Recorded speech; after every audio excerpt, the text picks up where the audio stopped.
Hey. Yeah. This is my week 2 check-in of doing The Artist's Way. This chapter is titled Recovery and a Sense of Identity. And I didn't vibe with this chapter as much. Honestly, I'm feeling kind of frustrated by doing The Artist's Way. I think the first week I had a lot of energy to try something new, and that quickly died down, and now I'm feeling like I don't want to do this. A lot of it was like about, there's a thing called Poisonous Playmates, talking about crazy makers, like all the people that are going to make this hard for you to do the artist way and to put yourself first. A lot of it felt like listening to sorry, Julia Cameron. A lot of this felt like listening to DJ Khaled in his songs talk about like an imaginary villain.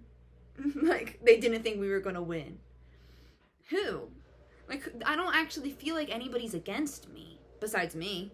I make myself pretty crazy. I'm probably my biggest hater. But nobody's ever mean to my face. And I think that at least is saying something. Anybody who doesn't like me or doesn't think I'm talented doesn't have the balls to tell me. So I feel like I just don't relate to people being against me. I feel like the universe is working in my favor. I have good people around me, and the bad people will be weeded out. The people who are fake will be weeded out.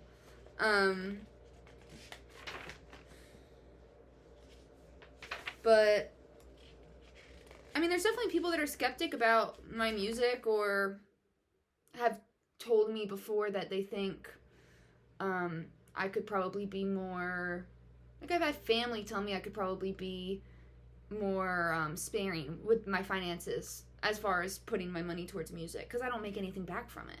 And I kind of agree with that. Like, when you're on the level of musician I am, which is pretty non-existent, then you need to be creative in the way that you present yourself to the world. I can't afford, like, I had a meeting with some really talented people where I really wanted to buy their music video services, and I just can't afford it. And it's embarrassing to tell them. I'm going to have to tell them this week. It's like I had songwriting lessons or classes or sessions with a songwriter I really look up to, and I just couldn't afford to continue doing it.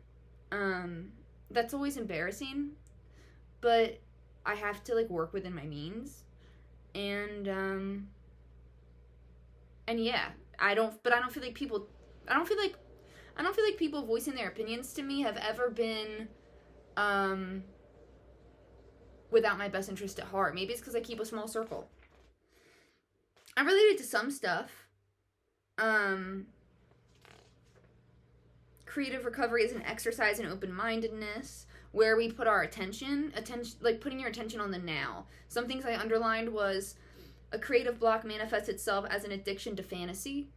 Because maybe I took this too literally. I'm obsessed with D&D. So you're telling me I have a creative block because I like watching people roll dice? Perhaps. But I think I took that too literally. There's this one thing she said, that Julia said, that struck me as a lyric. Don't steal this from me, because I'm going to steal it from Julia. She said, knee deep in the flow of life and paying close attention. I want to stand knee deep in the flow of life and pay close attention. Yeah. So I got some fun out of reading it. In times of pain, when the future is too terrifying to contemplate and the past too painful to remember, I have learned to pay attention to right now. She said Ram Dass. She said be here now. She said, you ever hear of Eckhart Tolle? Now, these are all spiritual people that I grew up with. Like, pretty closely. Ram Dass, one of my boyfriends showed me, cursed, evil, but taught me quite a bit about being connected to the universe. A thumbs up just came up on my photo booth. Why the fuck did that happen? Did you see that?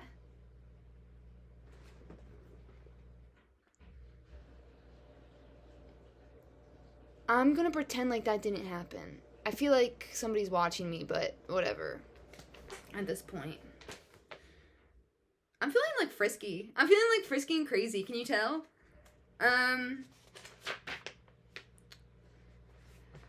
Okay, a part of the attention bit of this chapter and scene where we give our attention to, which actually is really helpful for me right now because I'm feeling frustrated by the artist's way. I feel like I'll get to that. Some tasks I did that were helpful to me. I listed the 5 things I did most this week. Where my attention goes. 1, with Phyllis. I take care of Phyllis. She's 94 years old. Patient of mine. I'm with her a lot. Oh, maybe the thumbs up happens when I do a thumbs up. Yeah, it does. Okay, anyway. My second thing was my mom. I'm with my mom a lot. I like going over her house and seeing my dogs. With my cat, with Cowboy. Practicing. And then watching TV with Sean. We've been really into Severance. I like the way I spend my time. I'm at a really happy place and balanced place with the way I spend my time. I've been doing yoga almost every day. I probably need to rev up and do some workouts too because I don't walk as much as I used to when I lived in the city. But yeah, I feel happy with the way I spend my time. And then I made a list of 20 things I do, and then next to them you write or 20 things you love to do, and then you write like how often you do them or when the last time you did them was. Some things I wrote were like things I do all the time. Simple things like drinking coffee. I do that every morning. I love my morning cup of coffee. Let me put that on a fucking like Target mug that I would buy. Or rock climbing, and I haven't done that for like over a year. Or I really love modeling. I really haven't modeled for like over a year. But something's coming up soon. Doing glam. Like my glam is kind of this is like my chill glam. I don't really put on real makeup. But I just like doing makeup for me. Going out dancing, like things like that. I circled the 2 things that I want to do more often, and the 2 things I picked was reading a Vogue magazine. In high school, when I was crying, sad, upset about a breakup, upset about whatever I was upset about, I would go to Walgreens, I'd get a dark chocolate bar, and a Vogue magazine. It heals. Baking. I want to make lemon poppets. I did a life pie. And I drew myself. And I said, this is stupid.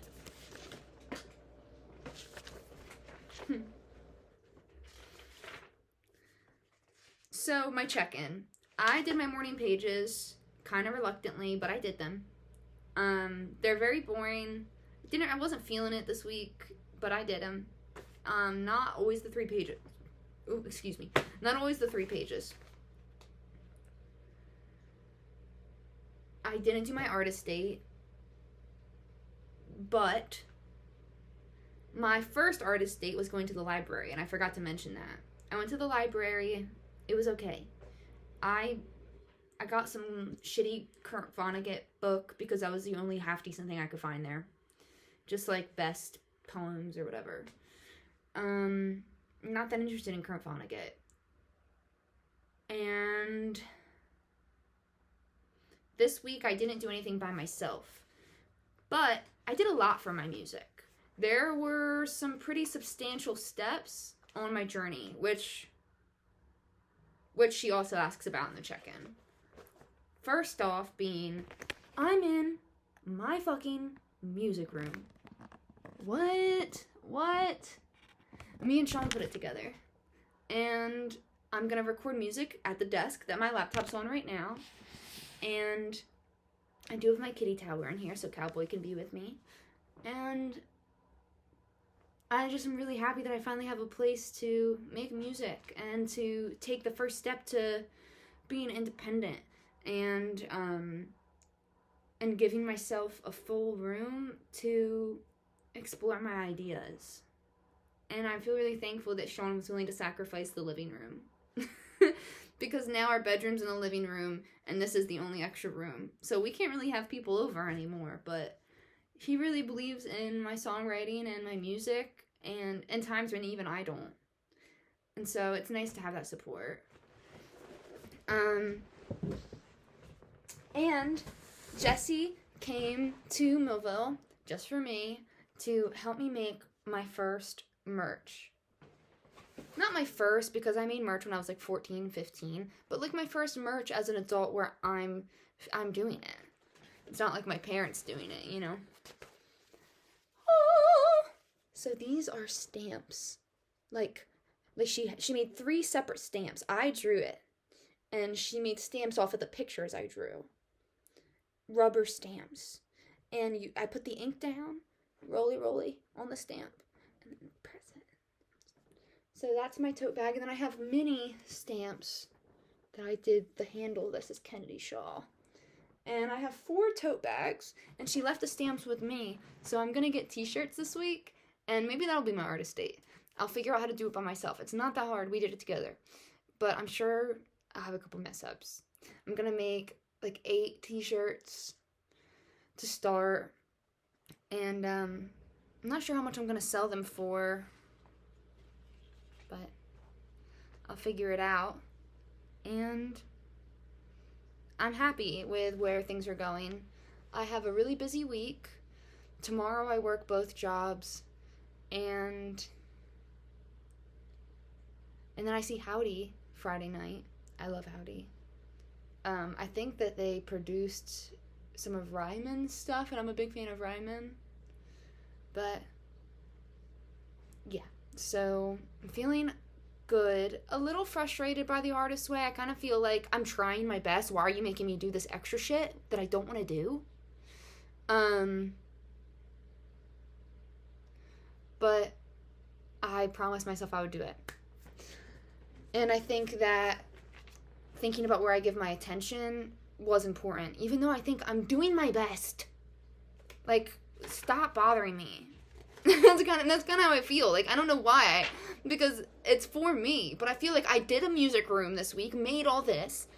I made tote bags that I've been wanting to do for like a year, but I didn't do an artist date, so now I feel bad that I didn't do an artist date when I did all this other shit for myself. I didn't even have time to practice the last 3 days, let alone do an artist date. Anyway. Next one is, recovering a sense of power, and it's talking about anger in the beginning, so maybe this is how people normally feel. I will check in next week.